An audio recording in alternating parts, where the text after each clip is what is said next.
Hi everyone, welcome to a new episode of Jennifer's Tale, My Life as a Crossdresser. I, of course, am Jennifer, and I want to thank those of you who are listening via Spotify or iTunes. I hope you enjoy this podcast episode. I hope you find it of interest, and I hope if you are new to Jennifer's Tale, that you listen to previous episodes. There's lots of useful information, my thoughts, tips, tricks, stories, all sorts of stuff. If you are watching me on YouTube, I hope you enjoy this video. I hope you check out my previous videos, and let's get into today's topic.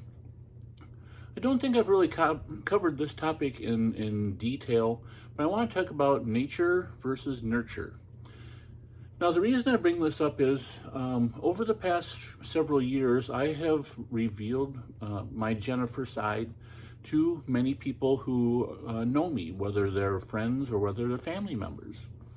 And one of the people that I revealed to just recently is my sister-in-law. Well, my sister-in-law is somebody who is 20 years older than me. She was married to my brother, and I always kind of considered her kind of a mom, just because when I was a kid growing up, when I would go visit my nieces and nephews on that side, she was always there. She fed us, she helped take care of us. So she was always kind of like a mom to me. So the fact that I kind of felt of her in that fashion, I felt I wanted to tell her about this side of me, just like I would have told my mom, my real mom. So I messaged her and told her about Jennifer and showed her some pictures. And one of the things that came up in our conversation was she was talking about how when I was brought up, how my mom treated me when I was brought up. Now, my mom is somebody who, as my sister-in-law reminded me, was very protective of me. Now, mind you, I was the new baby after she had raised my two older brothers, and they were gone and out of the house. So I was new. I was kind of the start of a second family for her, and it was at that point in time it was just my mom and myself. So she was very protective of me, and as my sister-in-law reminded me, she wouldn't let me go to other people's places for like sleepovers. She wouldn't leave me anywhere. She was very watchful of me.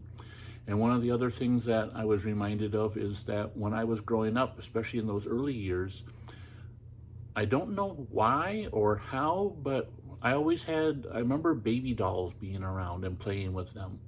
I remember my mom teaching me how to wrap them in a baby blanket, and pretend to feed them and stuff. Mind you, this was back in the early 70s, and these baby dolls were even older than me. I have no idea where they came from.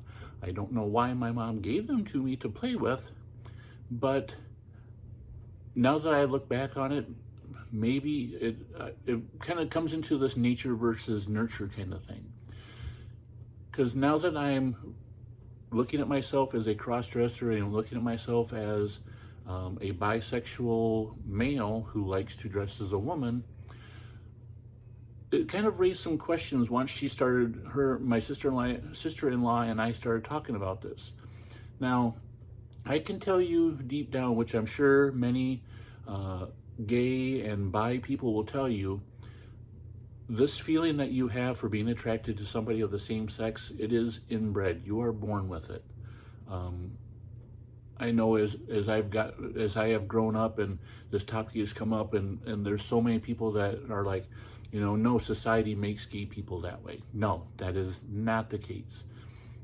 I can tell you from my own personal experience and how I feel and how I've come to terms with my bisexuality, that it was a feeling I think that has always been there, or at least I know that as far as like my cross-dressing goes, I've always wanted or enjoyed dressing up as a woman. And when I dress up as a woman, I find myself really attracted to guys. I've kind of denied feeling that way or denied it in myself until recently, but I know that is the case. And I also know that attraction I have for people of the same sex is something I was born with. Just like the cross-dressing part.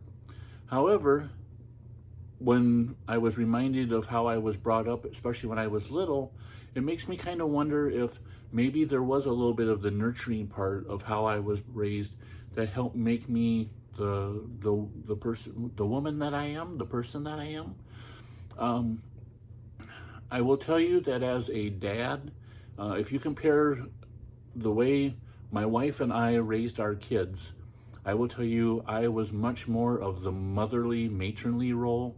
I was somebody who they always enjoyed talking to or coming to with their problems.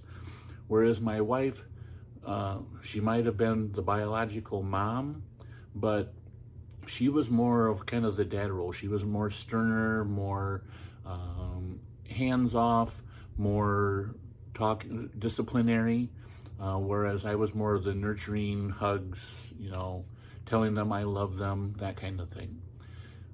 And I don't know if that's just my inherent nature. I think to a vast extent it is. But I think part of that might also be due to the way I was brought up. Maybe that learning how to hold a baby at a very early age kind of came naturally to me when I became a dad. And maybe that all has to come into play with me being Jennifer. It's really tough, and I'm sure those of you girls out there have probably gone through the same kind of conversation within yourself as well. Is this something that you're born with as far as cross-dressing? Yes, I think it is. I can tell you that I'm 99.9% certain that it is. But when you throw in the other factors of sexual attraction to people, or having the female feelings as far as mothering and that kind of thing, where does that come into play? Is that something you're born with, or is that something that maybe you learn early on? So I think there's a lot of factors that come to it. I think the majority of it is nature. It's just the way God made me. This is who God made me. This is how I am.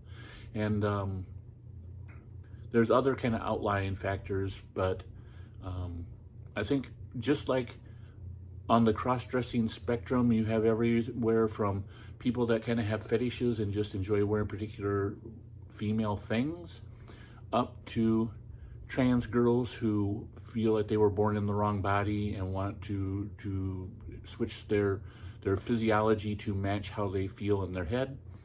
I think the nature versus nurture is kind of the same way. I'm sure that there's girls out there who, if you look back on it, the reason you enjoyed dressing as a girl is because of the one experience you had where you had a girl dress you up in female clothes, and you liked the feeling that you had from that. To the other end of the spectrum, me, who ever since I was little, I knew I enjoyed wearing girls' clothes, and I wanted to portray a girl or a woman from time to time. So nature versus nurture, there's just as much a range as there is cross-dressing to trans girls. So that might have been a lot of rambling, but maybe you found a little nugget in there that you go, hey, that's me. That's how I feel. I'm glad that there is another girl out there who feels that way as well. So until next time, this is Jennifer saying thank you for listening. Thank you for watching. Hugs and kisses, and bye-bye.